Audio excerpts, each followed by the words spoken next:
Welcome to this new video on demystifying AI. So now we have seen in the previous one that there are two different kinds of AI. One that is based on recognition, it's 99% of AI today, and the other one that is based on reasoning.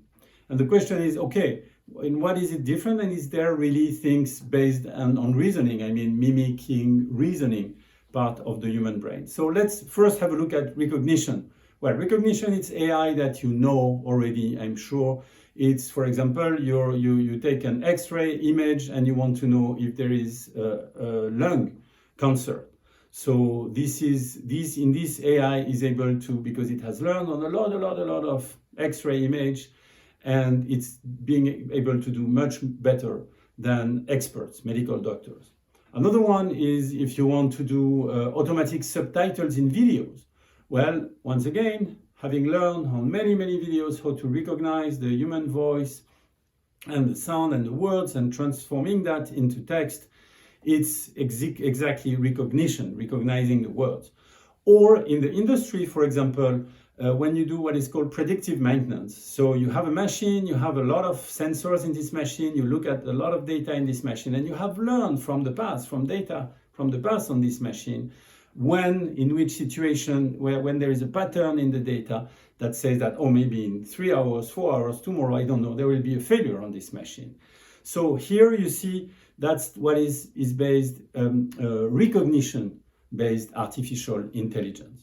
But what about the reasoning part? Well, there are some examples today. If you want to do a planning, you want to plan and organize, a group to do something, well, you can use tools that are going not to recognize something, but to build something that will be a good planning based on your constraints. So that's AI that's based on reasoning, because you have to reason to be able to provide such a planning. Or more generally, in the domain that is called decision intelligence, when you want help humans to make better decisions or to automate decisions. For example, what is the best decision to make for your patient that has, unfortunately, lung cancer? Well, you have learned from data from this AI that there is lung cancer, but now you have to make a decision on the treatment, on how to do it, how the body is going to react. And this is not data, this is really reasoning. And some systems exist that are doing that. Or another example in the domain of, let's say, supply chain for the industry. Well, assume that what you want is optimize your air freight and your ocean freight, for your supply chain. Of course, air freight is much faster if you want to provide the goods to your customers, so customer satisfaction can be very high, but it's much more expensive than ocean freight. So you have a very complex system with all your supply chain, and you have to do some reasoning to be able to find the best possible way to serve your customer, but of course to increase your profit, to increase quality of service, and all this and all that. So for that, there are AI systems that are able to do that, but they're based on reasoning.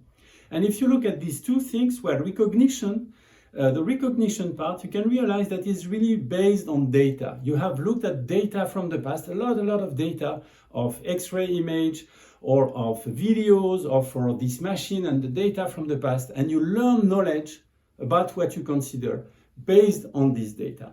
That's what we call data-based AI. You learn from data. The other one for planning or decision intelligence, to make decisions in medicine or for your supply chain, it's different. Because you have not a lot of knowledge about that. You have a lot of knowledge about your supply chain, a lot of knowledge about human and how the human can react to some medicines, and you have this knowledge. And the idea is to put this knowledge in a system, and based on this knowledge, make reasoning or simulation or putting all that together to be able to reason to find the best solution. So you have these two things: recognition based on data. Reasoning based on knowledge. So you take knowledge and you build new knowledge based on that. Rather than the other case, you take data and you try to create knowledge from data, and that's different. Well, so now we are going to end this video, and there are two questions, and there will be two videos associated to that can follow. One is, okay, but what about ChatGPT and generative AI? Everybody's talking about that. You may have tried it. Where does it stand? I say in the previous video that it's probably on the recognition part. So you can follow and look at this video if you want. The other one is, well, are there systems doing both, like us, doing at the same time recognition and reasoning put together? Well, that's what will be discussed in this other video. Thank you very much.